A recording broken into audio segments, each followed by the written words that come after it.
Hello दोस्तों। आज है 16 जून और 16 जून के करंट अफेयर के जो भी इम्पोर्टेंट क्वेश्चन बनते हैं आज हम उनके बारे में डिस्कस करेंगे।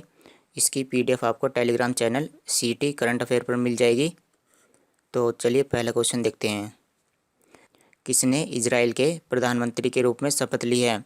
तो इजराइल के प्रधानमंत्री बने हैं नेफ्ताली बेनेट। अब की बार जो इनकी सरकार बनी है वो गठबंधन की सरकार बनी है। तो जो दो पार्टियां हैं उन्होंने अपनी सरकार गठबंधन के द्वारा बना ली है।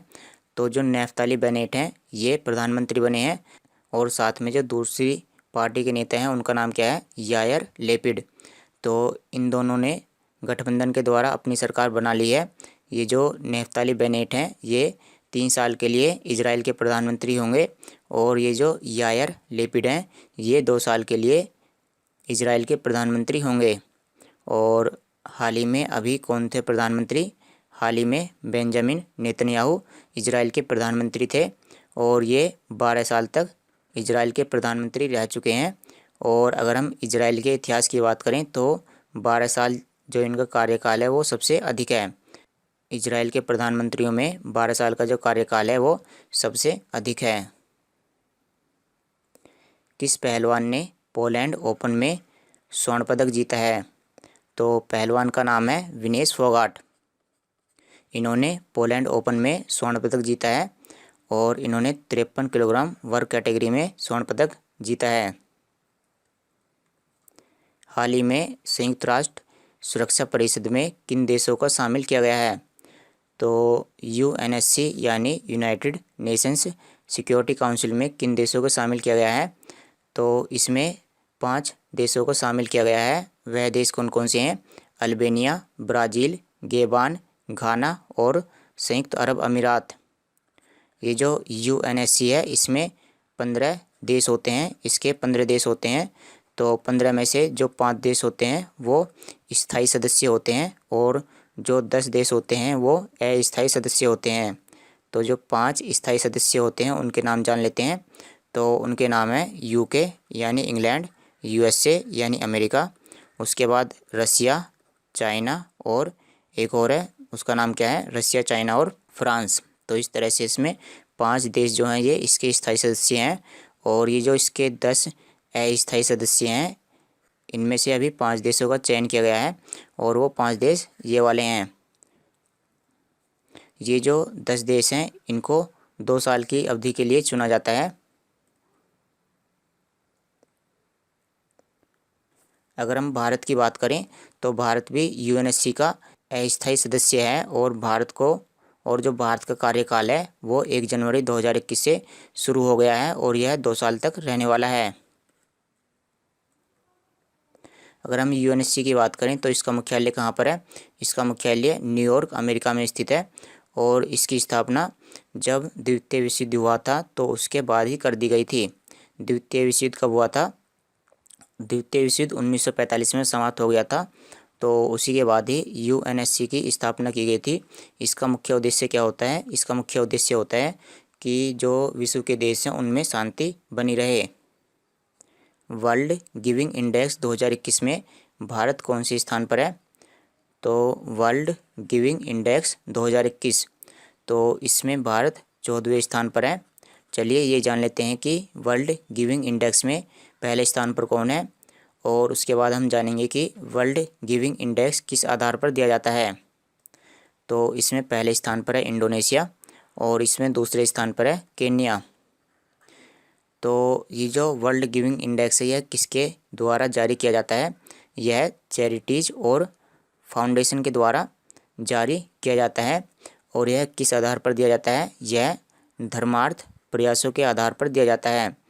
इसका मतलब क्या है इसको समझ लेते हैं। तो इसमें 3 प्रश्न आते हैं, मतलब ये 3 कैटेगरी के आधार पर दिया जाता है। जैसे किन लोगों ने अजनबी की सहायता की, यानी जब हम अजनबी की सहायता करते हैं तो वो धर्मार्थ प्रयासों के अंदर आता है। इसी तरह से अगर हम चैरिटी में पैसे दान करते हैं तो वो भी धर्मार्थ प्रयासों के अंदर आता है। और यदि कोई अपनी इच्छा से किसी संगठन में अपना समय देता है तो वो भी धर्मार्थ प्रयासों के अंदर आता है। तो ये जो इंडेक्स है यह 3 आधार पर दिया जाता है और इसमें भारत 14वें स्थान पर है, इंडोनेशिया पहले स्थान पर है और केन्या दूसरे स्थान पर है। लैंगिक समानता के मामले में किस राज्य को भारत में सबसे शानदार प्रदर्शन करने वाला राज्य घोषित किया गया है? तो लैंगिक समानता यानी महिलाओं और पुरुषों को कितनी समानता दी जाती है, तो इस मामले में जो पहले स्थान पर है वो कौन सा राज्य है? इस मामले में झारखंड पहले स्थान पर है। अगर हम सबसे बाद की बात करें यानी सबसे लास्ट में कौन सा राज्य है, तो इसमें सबसे लास्ट में बिहार राज्य है। तो ये जो रिपोर्ट जारी की गई है, रिपोर्ट का नाम क्या है? रिपोर्ट का नाम है SDG इंडिया इंडेक्स 2020-2021।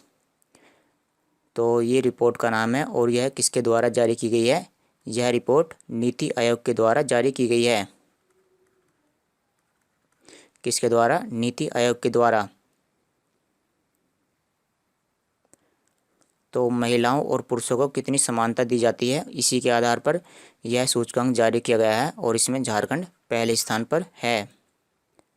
तो अगर हम नीति आयोग की बात करें तो इसके वर्तमान अध्यक्ष कौन है? प्रधानमंत्री नरेंद्र मोदी। और इसके उपाध्यक्ष कौन है? राजीव कुमार। और इसके CEO कौन है? अमिताभ कांत। ये जो नीति आयोग होता है यह सरकार के लिए नीति बनाने में मदद करता है। अंतर्राष्ट्रीय एल्बिनिज्म जागरूकता दिवस कब मनाया जाता है? तो अंतर्राष्ट्रीय एल्बिनिज्म जागरूकता दिवस हर साल 13 जून को मनाया जाता है। चलिए इस शब्द के बारे में जान लेते हैं कि ये एल्बिनिज्म है क्या। तो एल्बिनिज्म एक तरह की बीमारी है जो एक आनुवंशिक बीमारी है, यानी यह माता पिता से बच्चों में आ जाती है। इसमें क्या होता है? इसमें जो लोग होते हैं उनमें मेलेनिन हार्मोन की कमी आ जाती है। ये जो मेलेनिन हार्मोन होता है इसकी वजह से त्वचा, बाल और आँख इनको कलर मिल पाता है। यानी जो त्वचा का जो अच्छा रंग मिल पाता है वह किस हार्मोन की मदद से मिल पाता है? तो ये जो रंग है यह मेलेनिन हार्मोन की वजह से मिल पाता है। अगर मेलेनिन की कमी बहुत ही ज़्यादा हो जाती है तो उसकी वजह से स्किन कैंसर भी हो जाता है। तो एल्बिनिज्म एक तरह का आनुवंशिक रोग है। चलिए इस साल की थीम जान लेते हैं। तो इस साल की थीम है स्ट्रेंथ बियॉन्ड ऑल ओड्स। किस बैंक ने घर घर राशन कार्यक्रम शुरू किया है? घर घर राशन कार्यक्रम। तो ये जो कार्यक्रम है यानी ये जो योजना है यह IDFC फर्स्ट बैंक के द्वारा शुरू की गई है। तो चलिए इस योजना के बारे में जान लेते हैं कि ये जो राशन है ये किसको मिलने वाला है, यानी इस योजना का जो लाभ है वो कौन कौन व्यक्ति उठाने वाले हैं। तो इस योजना का लाभ वो व्यक्ति उठाएंगे जिनका खाता IDFC फर्स्ट बैंक में है और जिनकी जो आय है वो बहुत ही कम है। तो जिनकी आय बहुत ही कम है और जो IDFC बैंक में अपना खाता खोल चुके हैं यानी जिनका खाता IDFC बैंक में है वो इस योजना का लाभ उठा पाएंगे। और उन व्यक्तियों को क्या मिलने वाला है? उन व्यक्तियों को ये सब सामान मिलने वाला है। उनको एक किट दी जाएगी जिसमें 10 किलो चावल या आटा, 2 किलो दाल या इस तरह के, आप यहाँ पर देख सकते हो इस तरह के उसमें सामान होने वाले हैं। और एक तो इसका फ़ायदा किसको मिलने वाला है? एक तो फ़ायदा मिलने वाला है जो जिनका खाता IDFC फर्स्ट बैंक में है और दूसरा इसका फ़ायदा उनको मिलेगा जो IDFC बैंक के कर्मचारी हैं और जिनकी कोरोना की वजह से मृत्यु हो गई है। ऐसे कर्मचारी जिनकी कोरोना की वजह से मृत्यु हो गई है तो उन कर्मचारी के परिवार वालों को इसका फ़ायदा मिलने वाला है। तो IDFC फर्स्ट बैंक के बारे में जान लेते हैं। इसके CEO कौन है? V वेदनाथन। इसका मुख्यालय मुंबई में स्थित है। बिलीव नामक आत्मकथा किस क्रिकेट खिलाड़ी की है? तो बिलीव नामक आत्मकथा सुरेश रैना की है। तो इन्होंने अपने जीवन के बारे में ही लिखा है। हाल ही में कितने खिलाड़ियों को ICC हॉल ऑफ फेम में शामिल किया गया है? तो हाल ही में 10 खिलाड़ियों को ICC हॉल ऑफ फेम में शामिल किया गया है। तो क्या इसमें किसी भारतीय खिलाड़ी को भी शामिल किया गया है? तो इसमें एकमात्र मतलब एक ही खिलाड़ी को शामिल किया गया है और उनका नाम है वीनू माकंड। उनका नाम क्या है? वीनू माकंड। और ये जो खिलाड़ी हैं ये काफ़ी पुराने समय से लिए गए हैं यानी प्राचीन काल से अब तक। तो इसमें बहुत ही ये पहले यानी बहुत ही पुराने खिलाड़ी हैं। आप केवल इनको जानते होंगे, कुमार संगकारा, और ये बस आप केवल एक को ही जानते हो। तो अगर हम कुल खिलाड़ियों की बात करें कि आईसीसी हॉल ऑफ फेम में कुल अब कितने खिलाड़ी हो गए हैं, तो इसमें कुल अब 103 खिलाड़ी हो गए हैं। भारत के वीनू माकंड को इसमें हाल ही में शामिल किया गया है। और ये अगर हम बात करें तो ये 1945 से लेकर के 1970 के दशक के खिलाड़ी हैं। 1945 से लेकर के 1970, तो मतलब कि इसमें जो खिलाड़ी शामिल किए गए हैं वो काफ़ी पुराने खिलाड़ी हैं। चलिए आईसीसी के बारे में जान लेते हैं। तो इसकी स्थापना 1909 में हुई थी और इसका मुख्यालय दुबई में स्थित है। और वर्तमान में इसके अध्यक्ष हैं ग्रेग बर्कले और इसके सीईओ हैं मनु साहनी, जो भारतीय हैं। सभी वयस्कों को टीका लगाने वाला भारत का पहला गांव कौन सा बन गया है? सभी वयस्क यानी जो 18 साल से अधिक आयु के व्यक्ति हैं उनको सभी को टीका लगा दिया गया है। और जो पहला गांव है उसका नाम है वेयान। ये जो वेयान गांव है यह किस राज्य में स्थित है? यह जम्मू और कश्मीर में स्थित है और जम्मू और कश्मीर के बांदीपुरा ज़िले में ये गांव स्थित है। तो जम्मू और कश्मीर के बारे में जान लेते हैं। इसकी राजधानी क्या है? इसकी ग्रीष्मकालीन राजधानी है श्रीनगर और इसकी शीतकालीन राजधानी है जम्मू। इसके उपराज्यपाल हैं मनोज सिन्हा और इसकी स्थापना हाल ही में की गई थी। इसकी स्थापना 2019 में की गई थी। 2019 में जम्मू कश्मीर राज्य को केंद्र शासित प्रदेश में बदल दिया गया था। हाल ही में निर्मल मिल्खा सिंह का निधन हो गया है। वह किस क्षेत्र से संबंधित हैं? तो ये हैं निर्मल मिल्खा सिंह, जो मिल्खा सिंह की वाइफ हैं। तो इनका कोविड-19 की वजह से हाल ही में निधन हो गया है और ये एक प्रसिद्ध खिलाड़ी हैं। ये वॉलीबॉल टीम की कप्तान रह चुकी हैं।